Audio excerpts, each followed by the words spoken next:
Hi, this is our second lecture on Markov chains. We will concentrate on developing further the general principles and tools behind Markov chains. We will first briefly review the main definitions and apply them to illustrate some additional calculations one can do as a way to warm up. We'll then concentrate most of the time on the central topic of today, steady-state behavior of chains. That is, on what a Markov chain does when it runs for a long time, and on what we can say about the probabilities of being in different states.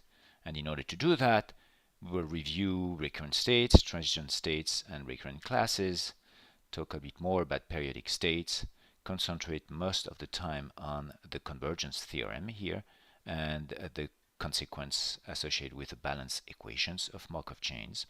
And finally, we will end the lecture with an important special class, the so-called birth-death processes. So, let us start.